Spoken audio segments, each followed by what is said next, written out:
Tá no ar, Federal. Rádio Instituto Federal. Informação, cultura e entretenimento à sua disposição no smartphone, computador ou tablet. No ar, Rádio Instituto Federal. Olá, ouvinte da Rádio e TV Instituto Federal. Estamos aqui com mais uma edição do programa Papo Federal. Aqui quem fala é o professor Fábio Machado e nesta edição convidamos o estudante de Engenharia de Controle e Automação do Instituto Federal de São Paulo, Caio Pimpinato, que vai falar sobre os drones, o uso do drone como uma ferramenta de trabalho, de pesquisa e de lazer. Já ouviu falar de drone? Quer saber como que você pode ter um e de que forma ele pode ser utilizado para resolver alguns problemas do nosso dia a dia? Então não saia daí, que o nosso papo já vai começar.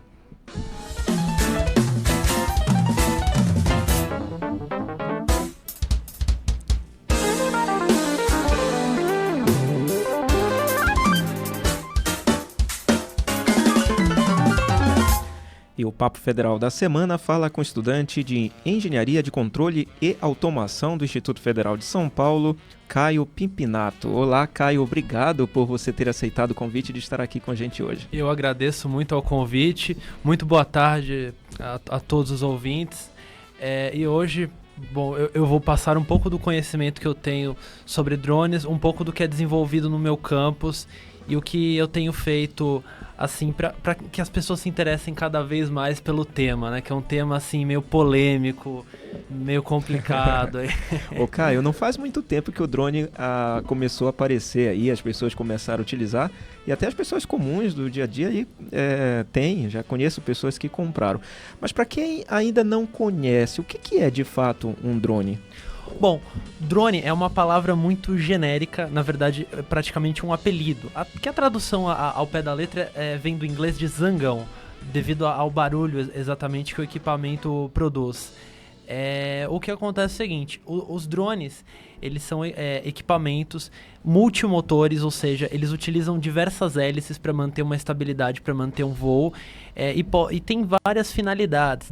Começou com o uso militar, em torno mais ou menos do final da guerra do Iraque, e agora nós temos um amplo uso principalmente para a área de lazer e estamos começando alguma coisa para a área comercial que ainda tem as suas travas aí por conta de regulamentações. Agora, quando que ele começou a ganhar esse espaço? Você falou que antes era algo mais usado, né, nas Forças Armadas, enfim, e de um tempo para cá ele começou a ser utilizado, inclusive como uma ferramenta de trabalho, pizzarias entregando pizzas, eu já ouvi falar, depois a gente pode bater um papo sobre isso, uma forma de lazer ou até para fazer pesquisa. Quando que o drone começou a ter esse espaço mais diferenciado aí? Bom, os drones, a grande explosão do mercado de drones foi por volta de 2011, 2012.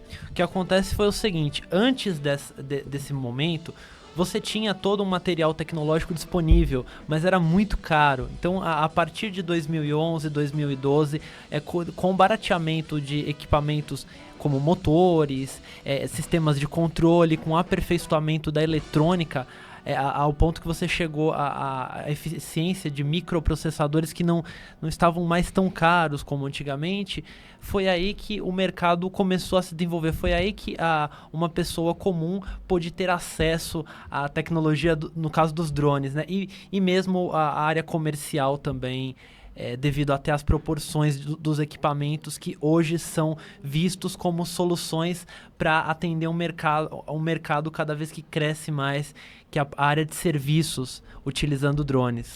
E como que você começou a gostar dessa área? Como que você entrou nesse mundo aí e teve interesse de pesquisar sobre drones? Bom, assim, é um processo muito longo.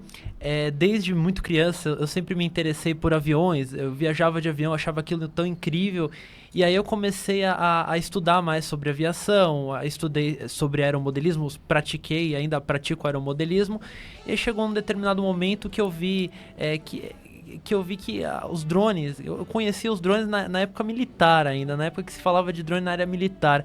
E aí chegou um determinado momento que eu falei, não, eu preciso adquirir um equipamento desse, vou estudar um pouco sobre isso. E aí eu vi que era uma coisa incrível, porque você pode decolar de qualquer lugar.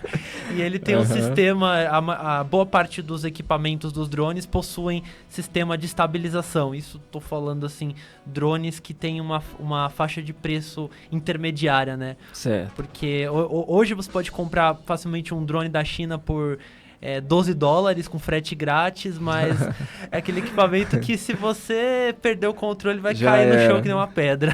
Gasta mais 12 para comprar outro. Essa é a ideia. E assim, muitas pessoas utilizam para fins de lazer. Você compra, tem alguns que tem até câmera, né, que você pode filmar. E vão lá se divertindo, pilotando, espiando ali, né? Até coisas que não devem. E agora, quais são as outras aplicações? Como que o drone pode ser aplicado em outros contextos? Eu dei exemplo da pizzaria, tem outros casos assim que ele pode ser usado? Bom, assim, é uma faixa muito extensa de utilidades que você tem para os drones. O que é mais assim, amplo no mundo inteiro, no Brasil a gente vê com muita frequência isso, mas de uma forma geral é no mundo todo, é a questão de foto e filmagem. Então você tem casamentos, grandes eventos, pequenos eventos também, utilizando drones. O pessoal, existem empresas especializadas em locação de material audiovisual que elas oferecem também drones para esse mesmo fim. A gente tem um problema no Brasil, um problema nos Estados Unidos, um problema em boa parte dos países do mundo, que é a questão de regulamentação. Como não há uma regulamentação específica ainda mais no Brasil, o uso comercial de drones é algo extremamente restrito. Você precisa de autorizações especiais, que você precisa entrar em contato com a ANAC, com a Agência Nacional de Aviação Civil, e solicitar individualmente essas autorizações, pois não existe uma regulamentação. É algo burocrático e, de certa forma, existe um mercado muito informal de serviços utilizando drones, principalmente a parte de casamentos, porque não é viável você pedir uma autorização para cada casamento. Sei lá, o pessoal tem 3 casamentos por semana e pede uma autorização, aí vai levar 2 semanas. Mas assim, ainda é algo que está sendo tolerado devido à quantidade de pessoas que estão trabalhando. Então você falou que, na verdade, não é difícil de conseguir. Tem vários preços, desde o mais barato, claro que devem ter uns sofisticados que devem custar. Quanto que você conhece um drone mais caro, assim, que você já ouviu falar? Assim, tem drones que custam mais de $1,5 milhão. $1,5 milhão? Isso, com esse valor você consegue comprar um helicóptero, só pra você ter uma ideia. O equipamento que eu tenho conhecimento mais caro, ele é um drone que ele utiliza a câmera infravermelha, um tipo de câmera infravermelha que consegue captar uma pessoa a 400 metros de distância e reconhecer a feição, o rosto da pessoa, tendo essa distância. Então, assim, um drone acima de 40 metros, ele já é praticamente imperceptível visualmente, e considerando um tempo um pouco nublado, mas principalmente com relação ao ruído. Você não ouve mais o drone, aquele ruído ele já se mistura ao som do ambiente acima de 40 metros para um equipamento de porte médio. Claro que assim, por exemplo, hoje nós temos o que a gente tem mais utilizado comercialmente no caso de fotofilmagem, esses casamentos e tudo mais, é o modelo DJI Phantom, que é o mais popular. Se a gente jogar drone lá no Google, o primeiro que vai aparecer com certeza é um DJI, que é um modelo de 4 hélices, branco. E a vantagem desse modelo é que assim, ele é pequeno, ele já possui todas as características seguras. Você tem sistema de controle, embarcado você tem sistema de navegação por GPS, e ele permite que você instale um transmissor de vídeo, permite que você carregue uma câmera de aproximadamente até 250 gramas, por exemplo, você não consegue carregar uma câmera semi-profissional ou uma profissional, uma câmera com lente cambiável, mas você consegue carregar uma GoPro Hero, por exemplo. Que é mais leve, né? Que é mais leve, que já fornece uma imagem de certa qualidade. Esse modelo de drone, que é o DJI Phantom, ele custa no Brasil em torno de R$4.500, ele completo, pronto para voar com a bateria. Certo. Não é acessível para qualquer pessoa, quer dizer, não vou deixar assim, hoje eu vou sair para comprar um drone, né? Quer dizer, não é tão caro quanto R$1,5 milhão, mas não é um valor que qualquer pessoa pode ter, né? Para você utilizar comercialmente um drone, aí você teria que entrar nessa categoria, essa faixa de preço. Mas assim, tem uns drones, você consegue encontrar alguns drones baratos em sites de e-commerce do Brasil por aproximadamente R$300, com uma câmerazinha HD, assim, certo. Uma coisa que é legal para você começar. Agora, Caio, só para quem está nos ouvindo agora, você está ouvindo uma edição especial do programa Papo Federal. A gente está aqui com o estudante de Engenharia e Controle e Automação, do Instituto Federal de São Paulo, Caio Pimpinato, e nós estamos conversando sobre o uso de drones para a solução de problemas aí do nosso dia a dia. A gente vai falar um pouco sobre o projeto que ele está desenvolvendo lá em São Paulo, usando drones para resolver algumas situações ali dentro do campus. Você tinha falado agora há pouco, Caio, que não é tão fácil a gente conseguir hoje essa licença, você precisa pedir várias autorizações.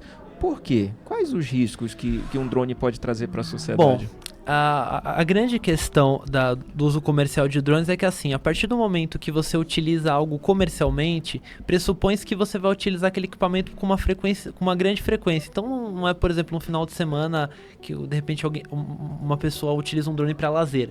E aí, quanto mais vezes você utiliza qualquer equipamento, maior as chances de você obter um erro. O que acontece é o seguinte: como a gente ainda está numa fase no mercado de estabilização, assim, você tem vários modelos de drones sendo lançados com boa e má qualidade, e uma série de equipamentos embarcados dentro dos drones que precisam de regulamentação específica para o equipamento. Eu vou dar um exemplo, por exemplo, o sistema de rádio. Para você operar um sistema de rádio no Brasil e na maioria dos países, você precisa de uma licença que no nosso caso vem da Anatel, que é da Agência Nacional de Telecomunicações. E é chato conseguir isso. E é muito chato conseguir essa licença. E aí, qualquer outro equipamento que esteja embarcado dentro do drone, ele vai necessariamente precisar de uma licença. E quando você fala de uso comercial, é muito mais rígido.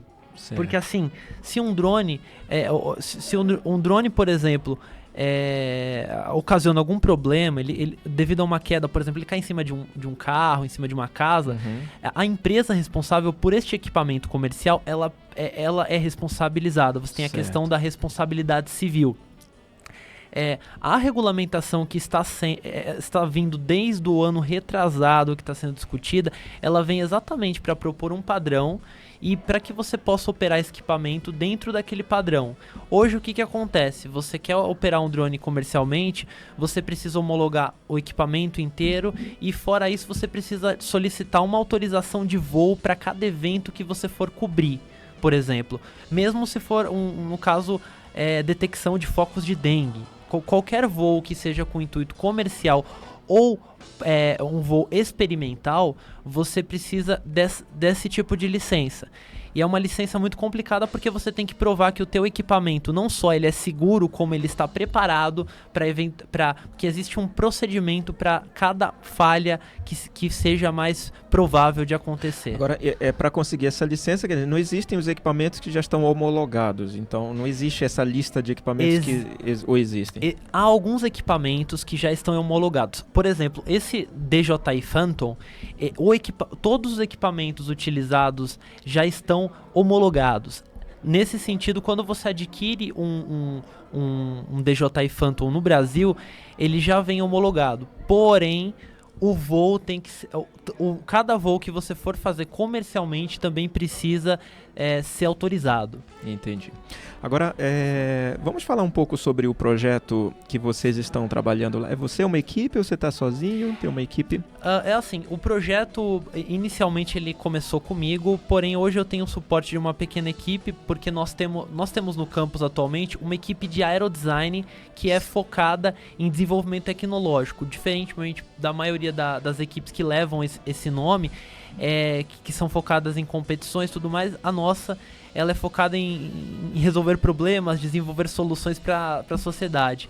Eu tenho o suporte dessa equipe, não sempre, porque depende muito da disponibilidade. E assim, nós começamos, o primeiro voo que nós fizemos foi um voo de visualização do campus. Então a gente decolou, a gente fez vários testes em diversas altitudes e fizemos algumas imagens do campus.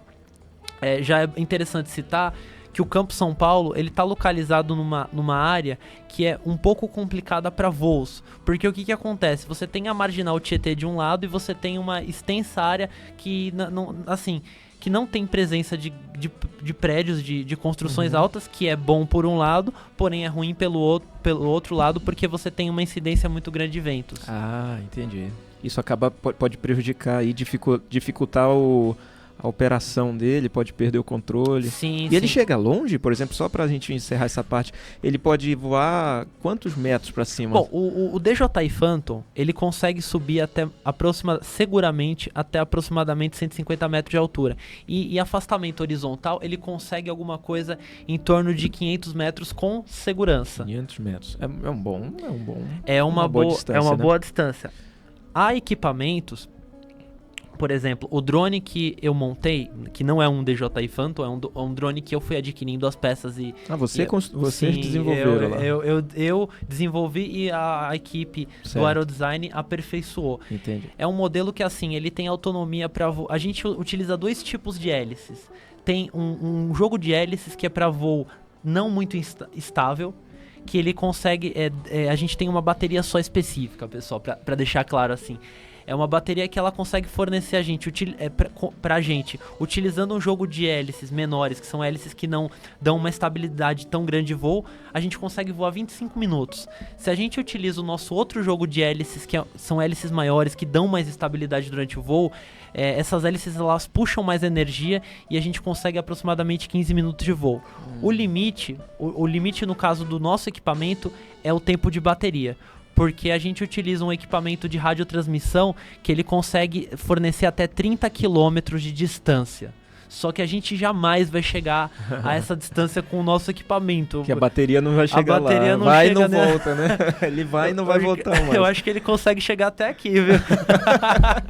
Agora, Caio, você falou em uma conversa aqui nos bastidores antes que vocês estão fazendo alguns trabalhos interessantes lá, como até achar foco de dengue, galhos de árvores que podem trazer algum risco. Como é que funciona isso na prática lá, né? Bom, quais as vantagens para o instituto do projeto? Vamos começar pela dengue, né, que é um problema mais complicado.